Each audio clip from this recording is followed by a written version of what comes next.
تم سمجھتے ہو کہ کامیابی اسی پہ محیط ہے تو خوب یاد رکھو میرے نبی نے فرمایا تھا من تشبہ بقوم فہو منہم، جس نے جس قوم کی مشابہت اختیار کری۔ نوجوانوں تم اپنا رول ماڈل شاہ رخ خان کو بناتے ہو، سلمان خان کو بناتے ہو، سلمان خان کی طرح تم ہاتھ میں کڑا پہنتے ہو، اسی کی طرح تم رومال لٹکاتے ہو، اسی کی طرح تم تیرے نام کے بال رکھتے ہو، اسی طرح ہاتھ میں بالا پہنتے ہو، تمہارے کان پہ جوڑے ہوتے ہیں، تمہیں شرم نہیں؟ بسم اللہ الرحمن الرحیم۔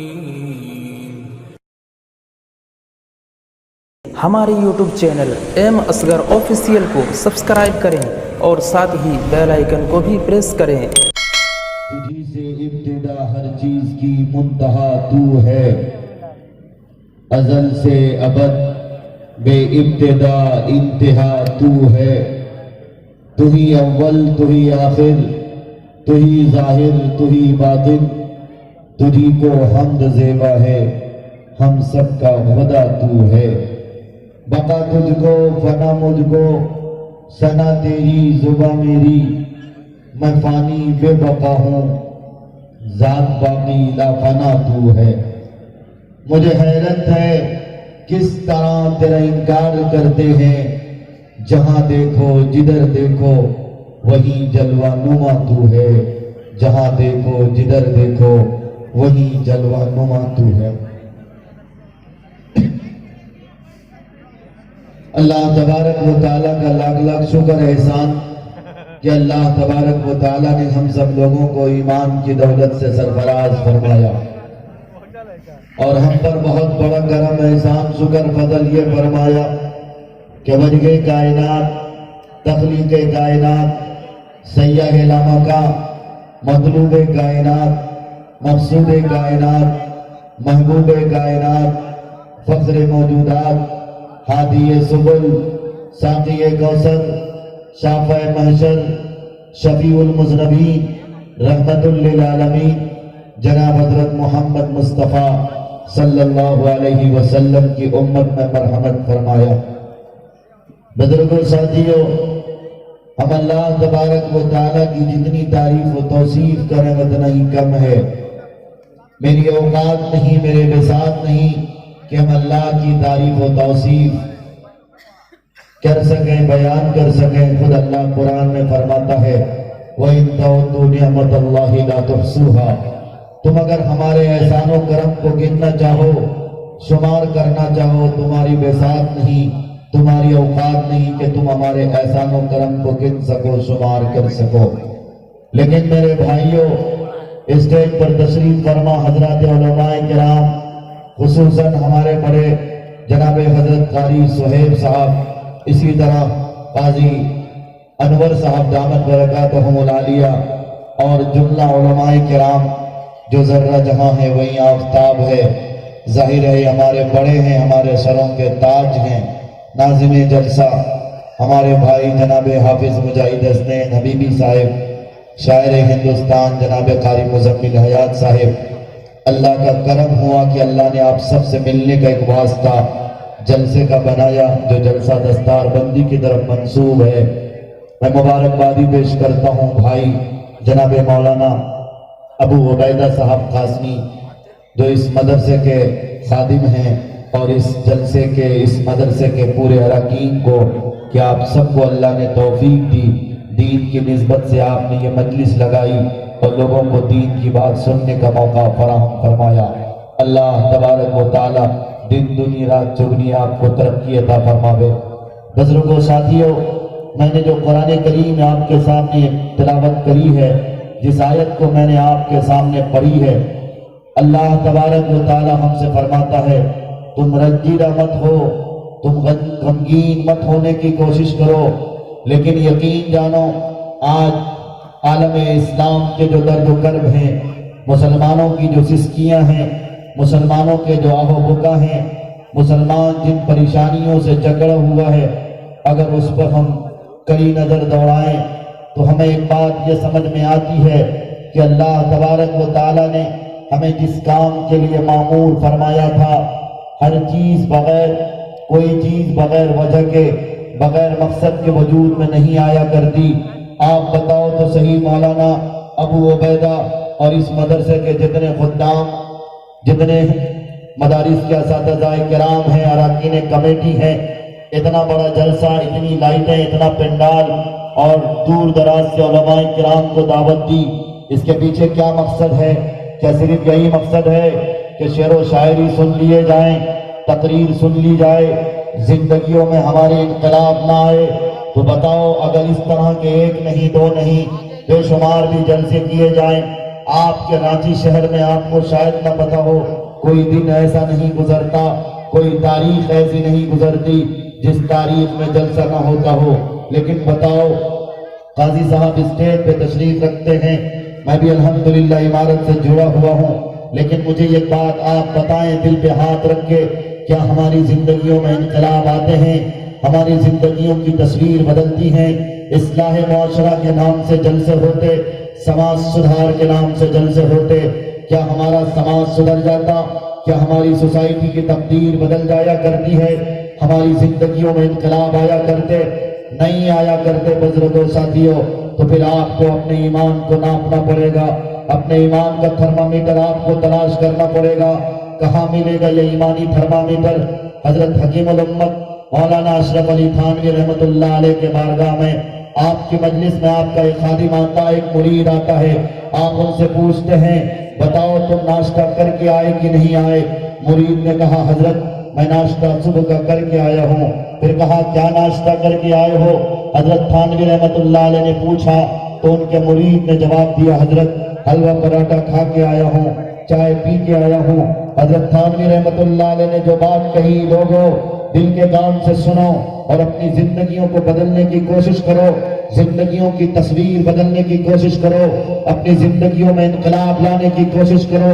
حکیم الامت حضرت مولانا اشرف علی تھانوی رحمۃ اللہ علیہ نے فرمایا میں نے تم سے صبح کا ناشتہ کرنے کے بارے میں نہیں کہا، صحیح بات ہے، تم نے جسم کے اعتبار سے جو غذا چاہیے تھی ٹھوس غذا لے لیا، تم نے اپنے جسم کو قوت بخش لی، بہت اچھی بات ہے، لیکن بتاؤ تم نے روحانی ناشتہ کیا کہ نہیں کیا؟ اپنی روح کو تم نے ناشتہ کرایا؟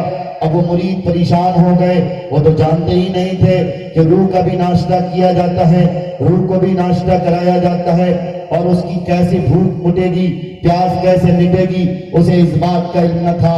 حضرت تھانوی رحمۃ اللہ علیہ نے پوچھا بتاؤ صبح اٹھتے ہو؟ کہا ہاں صبح اٹھتا ہوں۔ فجر کی نماز پڑھتے ہو؟ کہا کبھی کبھی پڑھتا ہوں، کبھی کبھی چھوٹ جاتی ہے۔ پھر کہا اس کے بعد کیا معمولات ہیں، زندگی کے کیا طرز عمل ہیں بتاؤ؟ اس نے کہا میں کام پہ نکل جاتا ہوں، کسان تھا، اس نے کہا کھیتی باڑی کی طرف نکل جاتا ہوں، فصل کو جیسی درکار ہوتی ہے، جس چیز کی ضرورت ہوتی ہے اس کام کے لیے نکل جاتا ہوں۔ حضرت تھانوی رحمۃ اللہ علیہ نے کہا ٹھیک ہے تمہارے زندگی کے یہ معمولات ہیں، لیکن سنو روح ہماری بیمار ہوا کرتی ہے، جس طرح ہمارا جسم بیمار ہوتا ہے، کبھی کبھی ہماری آنکھوں کی روشنی کم ہو جاتی، ہم شوگر پیشنٹ ہوتے، ہم کبھی ہارٹ پیشنٹ ہوتے، ہمارے گھٹنوں میں کبھی تکلیف ہوتی ہے، تو جس طرح سے ہمارے جسم کے امراض کو دور کرنے کے لیے، اسے ہم طاقتور بنانے کے لیے ڈاکٹروں کے پاس جاتے ہیں، ایسے ہی جب ہماری روح بیمار ہو جاتی، اور بخاری شریف کی حدیث آپ نے پڑھی الایمان یزید و ینقص، ایمان گھٹتا بھی ہے ایمان بڑھتا ہے، جب آدمی کوئی نیک کام کرتا ہے اس کا ایمان بڑھتا ہے، جب آدمی کوئی برا کام کرتا ہے اس کا ایمان گھٹتا ہے۔ خوب یاد رکھو آپ اور ہم کو یہ بات سمجھنا چاہیے، دن رات میں 24 گھنٹے میں ہم کتنا اچھا کام کرتے، کتنا برا کام کرتے۔ حضرت تھانوی رحمۃ اللہ علیہ نے کہا مجھے بتاؤ تمہارے جسم اگر بیمار پڑ جائے، تمہارا کوئی جسم کا حصہ اگر بیمار پڑ جائے، اس کے علاج کے لیے تم ڈاکٹر کے پاس جاتے ہو، لیکن تمہاری روح جو بیمار پڑ چکی ہے، تمہاری روح جو بیمار پڑ چکی ہے، تمہارا دل جو مر چکا، تمہارا ضمیر جو مر چکا، جس کی وجہ سے تم غلط اور صحیح کے درمیان تمیز نہیں کر پا رہے، کیا تم اس کا علاج کراتے ہو؟ اور کہاں جاؤ گے علاج کرانے؟ کیا کوئی MBBS ڈاکٹر MD ڈاکٹر کے پاس جاؤ گے؟ روحانی ناشتہ کرائے گا، تمہاری روح کا علاج کرائے گا. نہیں, روحانی ناشتہ کرانے کے لیے, روحانی علاج کرانے کے لیے کسی درویش اللہ والے کے پاس جانا پڑے گا. حضرت تھانوی رحمت اللہ علیہ نے کہا صبح اٹھا کرو, فجر کی نماز پڑھا کرو, کم از کم سورہ یاسین کی تلاوت کیا کرو, اور تھوڑی دیر اللہ تبارک و تعالیٰ کی بڑائی, اللہ کی کبریائی بیان کر لیا کرو. جب آدمی اللہ کی تسبیح و تحمید پڑھتا ہے, اللہ کی تعریف اور توصیف کرتا ہے, یہی اس کی روح کا ناشتہ ہے. سمجھو کہ اگر روح کا ناشتہ نہیں کرائے تو تمہاری اور ہماری روح بیمار پڑ جاتی ہے. آج ہماری قوم در در کی ٹھوکریں کھا رہی, سب کوئی بس سمجھتا ہے کہ کہاں سے پریشانیاں آ رہی ہیں. ہم پریشانیوں کو دیکھتے لیکن یہ نہیں سمجھنے کی کوشش کرتے کیوں پریشانیاں آ رہی ہیں, کیوں ہم در در کی ٹھوکریں کھا رہے. جبکہ آج پوری دنیا میں مسلمانوں کی اگر آبادی کی بات کری جائے, تناسل کی بات کری جائے, ہم صرف اور صرف 1.05 یعنی اتنے فیصد پیچھے رہ گئے 1 نمبر کی آبادی ہونے کے لیے. آج دنیا میں سب سے زیادہ عیسائیوں کی آبادی ہے, عیسائیوں کی تعداد ہے, ہم دوسرے نمبر کی آبادی ہیں, لیکن اس کے باوجود مسلمانوں کو ذلیل کیا جا رہا, مسلمانوں کے خون کے ساتھ ہولی کھیلا جا رہا. کیوں بزرگوں ساتھیوں, کبھی تم نے اپنے دل کو ٹٹول کر کہا, کبھی اپنے نفس کا محاسبہ کیا, کبھی تم نے اپنے نفس کے ساتھ سمجھوتا کیا؟ نہیں کیا. راتوں میں اٹھنے کی توفیق ہوئی نہیں ہوئی, جلسے میں آئے ٹوپیاں نہ پہنی, جس طرح سے تھے اسی طرح کی زندگی میں رہتے ہوئے تم جلسے میں چلے آئے, تمہیں اس بات کی خبر نہ ہوئی. ندوۃ العلماء سے علماء تشریف لائے, دارالعلوم دیوبند سے علماء تشریف لائے, ان کی زیارت کرنا بھی ثواب. تم مارکیٹ کی زینت بنتے ہو, کیا تمہیں رانچی میں اور مارکیٹ نہیں ملتی؟ شرم نہیں آتی اس قوم کو؟ حضرت قاری صدیق صاحب نور اللہ مرقدہ لکھنؤ کے اجلاس میں فرماتے ہیں, اور اس بات کو, اس واقعہ کو حضرت مولانا ابو الحسن علی الحسنی ندوی رحمت اللہ علیہ نے نقل کیا ہے. کان کھول کر سنو, لکھنؤ میں بھی اس طرح کے جلسے ہوا کرتے تھے, اور حضرت نے اس وقت نفس کو بھانپتے ہوئے کہا اگر جلسے اسی طرح میلے ٹھیلے بنتے جائیں گے تو پھر خوب یاد رکھو, اس طرح کے 1 نہیں 2 نہیں 100 جلسے کرا لو, ایک محلے میں 10 جلسے کرا لو, خوب چیخو پکار کرا لو, لیکن یاد رکھو ٹھیک اسی طرح جس طرح کے بہت سارے لوگ روزہ رکھیں گے, بہت سارے لوگ نماز پڑھیں گے, پوری رات عبادت کے لیے کھڑے رہیں گے, صبح صادق سے لے کر مغرب تک, یعنی جب تک افطاری کا وقت نہ ہو جائے, مؤذن اذان نہ پکارے, اس وقت تک بھوکا رہیں گے. لیکن سوائے بھوکا رہنے کے اور سوائے رات بھر جگنے کے اسے کچھ نہیں ملنے والا. ویسے ہی آج ہمارا حال ہو چکا ہے. ہم جلسہ سننے آتے ہیں لیکن کوئی عہد و پیمان نہیں ہوتا, ہماری زندگیوں کے کوئی عزائم نہیں ہوتے, کوئی منصوبے نہیں ہوتے, کوئی پلاننگ نہیں ہوتی. آپ بغیر منصوبے کے کوئی کام نہیں کرتے ہو, چھوٹی سی دکان ڈالتے ہو, اس سے آپ کے عزائم ہوتے ہیں. ہم نے آج پان کی دکان کھولی ہے, اس دکان سے ہم ترقی کریں گے, پھر رانچی شہر میں جا کے دکان کھولیں گے. لیکن بتاؤ تمہیں اللہ تبارک و تعالیٰ نے اتنی اچھی زندگی دی ہے, اللہ نے کلمے کی دولت دی ہے, محمد رسول اللہ صلی اللہ علیہ وسلم کی امت میں پیدا فرمایا, تم کیا سمجھتے ہو کہ یہ بہت ہلکی دولت ہے؟ نہیں بزرگوں, نہیں میرے ساتھیوں, نہیں میرے کلمہ شریف بھائیوں, اس سے بڑی دولت دھرتی میں کوئی اور دولت نہیں ہو سکتی. ساری دولتیں چھن جاتی ہیں, ساری دولتیں ختم ہو جاتی ہیں, لیکن جس کو اللہ نے کلمے کی دولت دی ہے, جسے کلمے کی موت نصیب ہو جاتی ہے, مٹی بھی اس کے لیے ویلکم کہا کرتی ہے, استقبال کیا کرتی ہے, قبر چوڑی ہو جایا کرتی ہے, کشادہ ہو جایا کرتی ہے. لیکن کوئی ایسا منحوس, کوئی ایسا خلیص ویکتی, کوئی ایسا گندا بندہ جب اس دنیا سے جاتا ہے جو زمین میں خلفشار مچاتا ہو, ظلم و زیادتی کے پہاڑ توڑتا ہو, کوئی ایسا بندہ اس سماج سے جاتا جو غریبوں کی عزت لوٹتا ہو, اپنی ماں بہنوں کے گریبان پہ ہاتھ رکھتا ہو, سماج پہ ننگا ناچ کرواتا ہو, سماج کے غریبوں کے جائیداد پہ ڈکیتی کرتا ہو, ایسا کوئی اس دنیا سے جب جاتا ہے تو سوسائٹی کو جہنم کی طرف دھکیلتا ہو, اپنی ماں بہنوں کی عزت و آبرو کی فکر نہ کرتا بلکہ سماج کو جہنم کی طرف دھکیلتا ہو. ایسا کوئی انسان جب اس دھرتی سے جاتا ہے تو زمین میں پلید کرتا ہو, زنا کرتا ہو, زمین پہ اکڑ کے چلتا ہو, جبکہ انسان کی حقیقت, انسان کی اوقات کیا ہے؟ قرآن سے پوچھو. اللہ نے قرآن میں فرمایا اِنَّا خَلَقْنَا الْإِنسَانَ مِن نُطْفَةٍ. اے نوجوانوں, تمہیں اپنے بازوؤں پہ گھمنڈ ہے, تمہیں اپنی طاقت پر نشہ ہے, تمہیں اپنے دولت پر نشہ ہے. اگر تمہیں اپنے دولت پر نشہ ہے, اپنے بازوؤں پر گھمنڈ ہے, تو خوب یاد رکھو اللہ کا اعلان سنو. اللہ نے قرآن میں فرمایا تمہاری اوقات کیا ہے, تمہاری ماہیت کیا ہے, تمہاری حقیقت کیا ہے. تم دو گندے خون سے پیدا ہوئے ہو, گندے پانی سے پیدا ہوئے ہو, بس تمہاری اوقات یہی ہے. اگر تم خوبصورت بنائے گئے ہو, اگر اللہ نے تمہاری آنکھیں بڑی بنائی ہے, اگر اللہ نے تمہارے ہونٹ پتلے بنائے ہیں, اگر شکل و شباب کے اعتبار سے اللہ نے تمہیں خوبصورت بنایا ہے, تو اس کا مطلب قطعی یہ نہیں ہے تم کالوں کو کوسو. اس کا مطلب یہ نہیں کہ تمہیں بازوؤں میں طاقت دی تو کمزوروں پر ظلم کرو. اگر اللہ نے تمہیں دولت دی ہے تو غریبوں پر اتیاچار کرو. نہیں نہیں, اگر تم ایسا کرتے ہو, دھرتی پہ خلفشار مچاتے ہو, تو خوب یاد رکھو مرو گے اس مٹی کے نیچے جانا ہے. سب سے پہلے یہ مٹی تم سے بدلہ وصول کرے گی.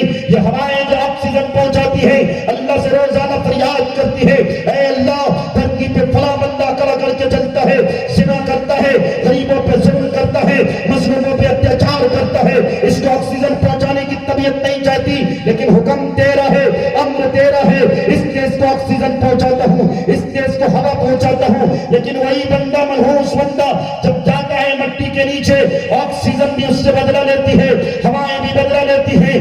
زمین, اس قبر کے بارے میں کہا جاتا ہے قبر دونوں طرف سے اتنی تنگ ہو جاتی ہے کہ ایک طرف کی پسلی دوسری طرف کو کھل جاتی ہے, دب جاتی ہے. انسان کو کچوبر بنا دیا جاتا ہے, انسان کا قیمہ بنا دیا جاتا ہے. اور لوگوں, دنیا میں عیاشی کرنے والے نوجوانوں, تم اپنے ہیئر اسٹائل کو سلمان خان اور شاہ رخ خان پہ انداز پہ بنانے والے, اور داڑھی کو فینسی کٹ داڑھی بنانے والے, اور شاہ رخ خان کی مووی کو ہٹ کرنے والے نوجوانوں, تم کیا سمجھتے ہو کہ دہلی کے لال قلعے میں جا کر تم کسی فلم انڈسٹری کے ستارے کو یہ سمجھ کے تم اس کو چمکاتے ہو یہ سلمان خان نام ہے, یہ میرا بھائی ہے. نہیں نہیں, تمہارا وہ بھائی نہیں ہے, تمہارا وہ بھائی ہے جو کلمہ پڑھتا ہو, کلمے کے تقاضے کے مطابق زندگی گزارتے ہو, وہ تمہارا بھائی ہے. آیا تھا کچھ نوجوان, اس سے کسی میڈیا کے بھائی نے کہا تم کیوں شاہ رخ خان کی مووی دیکھتے ہو, کیوں پٹھان مووی دیکھتے ہو؟ اس نوجوان نے دندناتے ہوئے کہا تمہیں پتہ نہیں ہے یہ تو ہمارے شاہ رخ خان بھائی کی مووی ہے, پٹھان مووی. اس کو RSS کے لوگوں نے اس کا بائیکاٹ کیا ہے. ہم چاہتے ہیں یہ مووی سپر ڈپر ہٹ ہو جائے, یہ مووی پوری دنیا میں سب سے زیادہ پیسہ کمانے والی مووی بن جائے. اور مسلم نوجوانوں, کیا تمہیں اللہ نے اسی لیے بھیجا ہے؟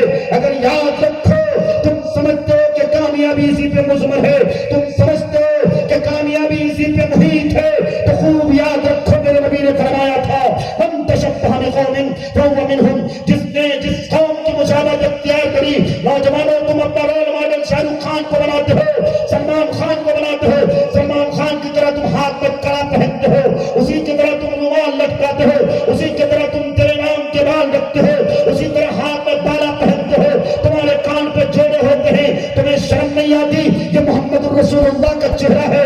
بتاؤ, یہ صحابہ کا چہرہ ہے. تمہارا چہرہ خیروں سے ملتا ہے, پھر کیوں کوستے ہو کہ برے حکمراں آئے ہیں؟ کیوں نہیں آئیں گے؟ تم بگڑے, تمہاری سوسائٹی بگڑی, تمہاری بچیاں بگڑی, تمہاری ماں بہنوں کی عزت نیلام ہو رہی, تم اس کے ذمہ دار ہو. تمہارے راچی شہر کا واقعہ ہے, ایک لڑکا, نوجوان لڑکا جس نے اپنی بہن کی عزت لوٹی, ماں اس کو روکنے پر آیا, اس نے اپنی ماں کی بھی عزت لوٹی. کیوں ایسا ہو رہا ہے؟ اس لیے ایسا ہو رہا ہے ہمارے سماج میں آج ننگا ناچ ہو رہا ہے. حضرت پیر ذوالفقار نقشبندی دامت برکاتہم العالیہ نے اپنی کتاب ذرا نم ہو تو یہ مٹی بڑی زرخیز ہے ذاتی, مکتبہ اعظام ندرت العلماء سے یہ کتاب چھپی ہے, کتابچہ کی شکل میں ہے, ابھی پوری کتاب نہیں آئی ہے, لیکن اس کتاب میں حضرت پیر ذوالفقار نقشبندی دامت برکاتہم نے جو بات لکھی ہے وہ دل کی دنیا بدل دینے والی بات ہے.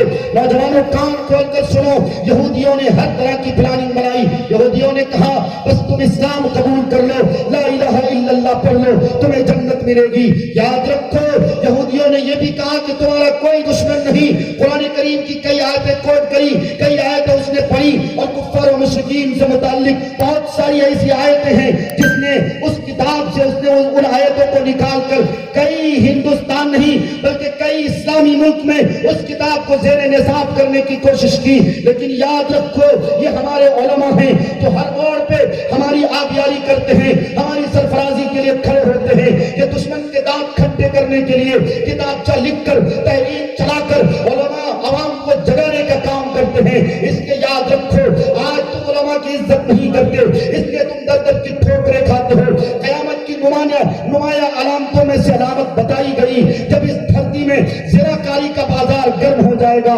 سبتا کا بازار گرم ہو جائے گا, علماء کی عزت نہیں کری جائے گی, حفاظ کی عزت نہیں کری جائے گی, اماموں کو 8,000 10,000 تنخواہ دی جائے گی اور مالدار لوگ امام کا مذاق اڑائیں گے, امام کا تمسخرہ کریں گے. اس کو 8,000 دے کر جس کی بیوی کے پاس بھی نہ چلتی ہو وہ بھی امام صاحب کو آگے ڈانٹے گا, پھٹکارے گا.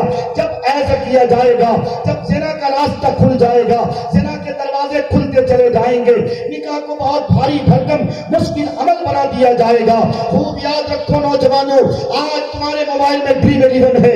تم سپنا دیکھتے ہو 40 کروڑ کمانے کا, تم سپنا دیکھتے ہو 2 کروڑ کمانے کا. ارے تم کیا سمجھتے ہو, کیا تمہیں اللہ کے کلام پر یقین نہیں ہے؟ تمہیں نہیں پتا یہودیوں کو اس بات کا یقین ہے کہ مسلمانوں کو اگر اسلام کی تعلیمات سے دور کرنا ہو تو اس کے درمیان سب سے بڑی دولت وہ قرآن مقدس کی دولت ہے. اس قرآن مقدس کو ہٹا دیا جائے, اس میں تحریفات کر دی جائے. لیکن خوب یاد رکھو یہودی طاقتوں, اللہ تبارک و تعالیٰ نے جتنی کتابیں نازل فرمائی آسمانی کتابوں میں سے ایک واحد کتاب قرآن مقدس ہے, ایک واحد کتاب کلام اللہ ہے, ایک ایسی ہالی بک کتاب ہے جس کتاب میں اگر کسی نے ترمیم کی کوشش کی, اگر کسی نے بدلاؤ کی کوشش کی, اگر کسی نے اس میں چیلنج کرنے کا کام کیا, قرآن نے کہا فاتو بسورہ من مثلہ, چیلنج دے کر جمود و تعدل انتشار اختلاف کو دور کیا, حکمت و دانش کے ضابطے بٹھائے. کسی نے کہا اہل منطق سر بسجدہ رہ گئے, پڑھ لیا جب فلسفہ قرآن کا, آئے کتنے سورما, آئے کتنے ترغم خاں جس نے قرآن کریم کو تحریفات کی بات کری. آیا تھا بھی ماضی قریب میں وسیم رضوی, اس کا نام لیتے ہوئے آپ کے خون کھولتے ہوں گے. لیکن یاد رکھو جو بھی قرآن کی تحریف کی بات کرے گا اس نے 26 آیت بدلنے کی بات کری. آج اللہ تبارک و تعالیٰ نے اتنی بڑی بیماری میں, اتنے بڑے عذاب میں اس کو ملبس کیا کہ وسیم رضوی کروٹ نہیں لے پا رہا. لیکن وہ پادری امریکہ کا سب سے بڑا پادری جس نے صرف اور صرف 1 سال کی مدت میں 100 مسلم نوجوان لڑکوں کو امریکہ کے آکسفورڈ, لندن کے آکسفورڈ یونیورسٹی سے اس نے یہودی ہونے پر مجبور کیا, یہودی تعلیمات کو آگاہ کیا. تمہیں پتا ہے وہی پادری جو کل تک نوجوانوں کے دھرم پریورتن کرتا تھا, لیکن الحمدللہ ثم الحمدللہ گاڈ فیری ہارٹ نے اس کی ایک کتاب ہے آپالوجی فار محمد. اگر تمہیں ہسٹری کا گیان نہیں تو پڑھ لینا, حضرت مولانا ابو الحسن علی الحسنی ندوی رحمت اللہ علیہ نے مادہ خزیر العالم میں اس بات کو ذکر کیا ہے. تم پڑھ لینا میرے بزرگوں ساتھیوں. وہ بہت بڑا امریکہ کا جس نے یہ دعویٰ کیا تھا اب سب سے بڑا لیڈر آنے والا ہے, سب سے بڑا قائد آنے والا ہے.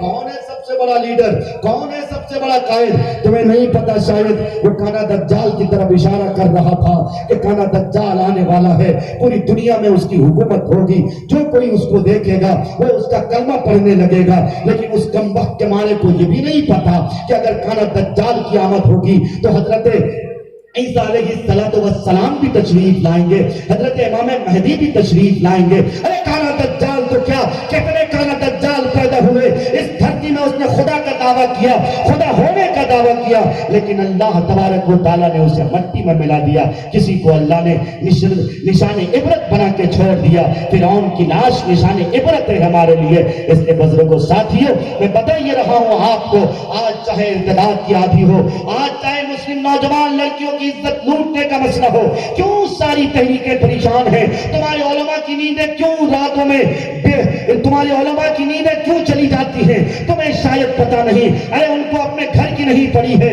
حضرت مولانا سید ارشد مدنی دامت برکاتہ العالیہ تم شاید نہیں جانتے, حالانکہ کچھ مولوی ڈھکوس کے مولوی ہوتے ہیں, وہ مولوی نہیں. حضرت امام مالک رحمت اللہ علیہ سے کسی نے پوچھا، ایک واقعہ میں ضمن بتاتا ہوں کہ حضرت حالات کیوں برے آئیں گے؟ حضرت امام مالک رحمت اللہ علیہ نے جواب دیا علماء کی وجہ سے حالات برے آئیں گے۔ پھر حضرت سے پوچھا حالات بہتر کیسے ہوں گے؟ تو حضرت امام مالک رحمت اللہ علیہ نے کہا علماء کی وجہ سے بھی حالات اچھے ہوں گے۔ تو ان سے پوچھنے والے نے پوچھا حضرت حالات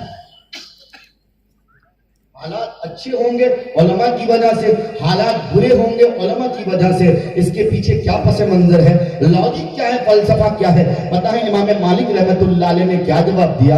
ایسے علماء جو دین کے سرخروئی کے لیے، کلمے کو پھیلانے کے لیے، اللہ کے کلام، اللہ تبارک و تعالیٰ کے پیغام، نبی پاک صلی اللہ علیہ وسلم کی سنت کو لے کے جو آگے بڑھے گا، یہ وہ لوگ ہوں گے جس سے اسلام کو تقویت ملے گی، جو اسلام کے جھنڈے کو پھیلائے گا، یہ لوگ ہوں گے جن کی وجہ سے حالات بہتر ہوں گے۔ اور کچھ لوگ وہ ہوں گے جو صرف کھینچتانی کریں گے، کچھ لوگ وہ ہوں گے جن کے بیانات، جن دوسروں کے بیانات سن کے، علماء کرام کے بیانات کو سن کے ان کے پیٹ میں درد ہوگا، ان کے پیٹ میں مڑوڑ ہوگا، اس کم وقت کو صرف پیٹ کی خدمت کے خاطر اسے اس بات کی بھی فکر نہیں کہ حالات کیسے ہیں، لیکن صرف اور صرف وہ امت کو بانٹنے کا کام کرے گا، وہ امت کو ٹکڑوں میں ڈالنے کا کام کرے گا۔ یہ وہ لوگ ہوں گے جن کی وجہ سے حالات برے ہوں گے۔ بزرگوں ساتھیوں یاد رکھو، آج چاہے ہمارے سامنے جیسے بھی حالات ہوں، ہم بریلوی علماء کو کبھی برا نہیں کہتے، لیکن حضرت مولانا ارشد مدنی دامت برکاتہ العالیہ جو امیر الہند ہیں، بتاؤ ان کے ساتھ اتنی ننگی تصویر لگائی گئی حضرت دامت برکاتہ العالیہ کی، یقین جانو دیکھنے سے کلیجہ منہ کو آتا ہے، اتنا غصہ آتا ہے، لیکن میں یہ جانتا ہوں کہ دل کے پھپھولے جاگ اٹھے، سینے کے داغ سے اس گھر کو آگ لگ گئی، گھر کے چراغ سے۔ اس بات کا مجھے معلوم ہے، اس بات کا اندازہ مجھے ہے، کیونکہ ہمیں پتہ ہے کہ انہی صفوں میں میر جعفر پیدا ہوتا ہے، ہمارے ہی صفوں میں عبداللہ ابن سبا پیدا ہوتا ہے جو ہماری تاریخ کو مسمار کرتا ہے، ہمارے صفوں میں اس طرح کے کمبخت کے مارے پیدا ہوتے جو یہودیوں کی دکان کو چمکاتا ہے۔ اس لیے بزرگوں ساتھیوں، ایسا کوئی مولوی جو کرسی خطابت میں بیٹھ کر اگر تمہیں گمراہ کرنے کی کوشش کرے، اگر تمہارے سماج میں نفرت کی بات کرے، اس کا گریبان پکڑو، چاہے وہ معروف راہی ہو، چاہے وہ سلمان اظہری ہو، چاہے وہ کوئی اور دوسرے مولوی ہو، یاد رکھو کوئی سلمان اظہری کیوں نہ ہو، یاد رکھو اگر کوئی حسین ہاشمی میاں کیوں نہ ہو، یا معروف راہی یا دیگر علماء کیوں نہ ہو، اگر اس سماج کو نفرت میں بانٹنے کا کام کرتا ہے، اس سماج کو فرقوں میں بانٹنے کا کام کرتا ہے، یہ نبی کا سچا وارث نہیں ہو سکتا۔ ارے میرے نبی کا ضرب دیکھو، میرے نبی نے دشمنوں کو بد دعائیں نہیں دی بلکہ دعائیں دی۔ ایک موقع کا واقعہ ہے کہ آپ ایک جگہ آرام فرما رہے تھے، دشمن ننگی تلوار لے کر آتا ہے اور کہتا ہے بتاؤ محمد رسول اللہ آج تمہیں کون بچائے گا؟ لیکن میرے نبی پاک صلی اللہ علیہ وسلم کی زبان مقدس سے جن کلمات کا ظہور ہوتا ہے، آپ تبسم فرماتے ہیں اور فرماتے ہیں میرا اللہ مجھے بچائے گا۔ اتنا کہنا تھا کہ دشمن کے ہاتھ سے ننگی تلوار گر جاتی ہے، اس تلوار کو آپ اپنے دست مبارک پہ لیتے ہیں اور آپ فرماتے ہیں بتاؤ اب تمہیں کون بچائے گا؟ دشمن کا یقین چونکہ اللہ پر نہیں تھا، اس نے بردستہ کہا آپ بچائیں گے۔ میرے نبی کے اخلاق پر قربان جاؤ، آپ کے اخلاق کریمانہ پر قربان جاؤ۔ آپ کا جو ظرف تھا اللہ پر آپ نے فرمایا جا میں نے تجھے معاف کر دیا۔ اتنا کہنا تھا دشمن آپ کے قدموں میں گر جاتے ہیں۔ یہ تو میرے نبی کی تعلیمات ہے کہ آپ نے دشمنوں کو دعائیں دی ہیں، کبھی بد دعائیں نہیں دی ہیں۔ لیکن یہ کون تھکوس کا مولوی ہے؟ یہ کون مولوی ہے جو سماج کو نفرت کی تعلیم دیتا ہے، جس کو چاہیے تھا کہ محبت کی تعلیم دے؟ اگر یاد رکھو اس مولوی کو قرآن کی اس آیت کا علم نہیں ہے، کہو اس سے اللہ نے فرمایا وَاعْتَصِمُوا بِحَبْلِ اللَّهِ جَمِيعًا وَلَا تَفَرَّقُوا، آؤ اللہ کی رسی کو مضبوطی سے تھام لو۔ اس میں دیوبندیت اور بریلویت کی کوئی گنجائش نہیں، اس میں سلفیت اور حنفیت کی کوئی گنجائش نہیں، اس میں معراجی اور جماعت اسلامی کی کوئی گنجائش نہیں۔ تم نے لا الہ الا اللہ پڑھا ہے، میں نے لا الہ الا اللہ پڑھا ہے۔ علامہ اقبال کہتا ہے لا الہ الا اللہ کہہ بھی دیا تو کیا حاصل، دل و نگاہ مسلمان نہیں تو کچھ بھی نہیں۔ بزرگوں ساتھیوں، علماء کرام تشریف رکھتے ہیں، مختصر سے وقت میں اپنی بات کو متفرق بات کر رہا ہوں، مجھے اچھی طرح معلوم ہے بات کرنی کیا ہے، لیکن متفرق بات کرنے کی سب سے بڑی وجہ ہے میں یہ دیکھا کرتا ہوں اکثر کہ آپ کے رانچی میں بہت جلسے ہوتے ہیں، لیکن ایک فضیلت نظری کی آج میں آپ کے سامنے تذکرہ کرتا ہوں، وہ یہ ہے، اگر اراکین کمیٹی کے دل میں ٹھیس نہ پہنچے تب یہ بات کہوں گا اجازت کے ساتھ، وہ یہ ہے کہ علماء جب یہاں تقریر کرنے آتے ہیں لوگ بہت دور بیٹھتے ہیں، جس کی وجہ سے جو مناسبت ہونی چاہیے، جو قرابت ہونی چاہیے، وہ قرابت نہیں ہو پاتی ہے۔ یاد رکھو، جو بات سن کے دیکھ کے سنی جاتی ہے، ایکشن اور انداز کو دیکھ کے سنی جاتی ہے، وہ بات بہت جلدی دل میں گھر کرتی ہے۔ ممکن ہو کہ میں سفر سے آیا ہوں، بیمار ہوں، یا میرے بعد جو حضرت مولانا کوثر ندوی ندوۃ العلماء کے استاذ رہ چکے ایک مدرسۃ البنات اس وقت وہ چلاتے ہیں، ندوے سے تشریف لائے ہیں، وہ آئیں گے، اللہ والے ہیں، سفر ہے، سب مسافر کی دعائیں لگتی ہیں، ان کے چہرے کو دیکھو گے تمہیں خدا یاد آ جائے گا، یہ اللہ والے اتنے بڑے ہوا کرتے ہیں، لیکن اتنی دوریاں بنی ہوئی ہیں، بتاؤ یہ اچھا نہیں لگتا۔ اس لیے میں گزارش کروں گا آئندہ کہیں جلسہ ہو، یہ جو آپ بارڈر لگا دیتے ہو جس کی وجہ سے لوگ قریب نہیں آ پاتے، تو یہ ایسا نہ کیا کرو، اچھا نہیں لگتا۔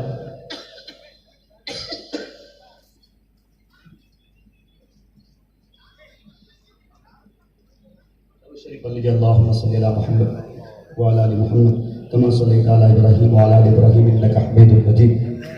بزرگوں ساتھیوں، میں نے آپ کے سامنے جو قرآن کریم کی آیت پڑھی ہے، یقین جانو حالات کے رونا رونے سے کچھ نہیں ہوگا، کچھ نہیں ہوگا۔ آپ کسی حکومت کے نمائندوں کو بالکل برا مت کہو، بالکل برا مت کہو، بس اپنے دامن میں جھانک لیا کرو۔ ہمیں اللہ نے کیوں پیدا کیا تھا؟ ایک موبائل فون سے دیکھ کر کم سے کم اپنی حقیقت کا اندازہ کر لیا کرو۔ موبائل فون دیکھتے ہو نا، اس موبائل فون کو کیوں بنایا گیا تھا؟ لاکھوں کلومیٹر کی دوری کو منٹوں میں سیکنڈوں میں سمیٹنے کے لیے بنایا تھا۔ آج پتہ ہے تمہیں، موبائل فون چھوٹا تھا، بڑا ہو گیا، لاکھوں روپے کا موبائل ہو گیا۔ مجاہد حسنین ابھی کے پاس دیکھ لینا، آئی فون ہے، میرا خیال ہے 1 لاکھ سے زیادہ قیمت ہے، چونکہ میرے پاس تو چھوٹا فون ہے۔ لیکن میں ایک بات بتا رہا ہوں، چاہے آئی فون ہو، ایپل ہو یا کوئی اور دوسرا فون ہو، بتاؤ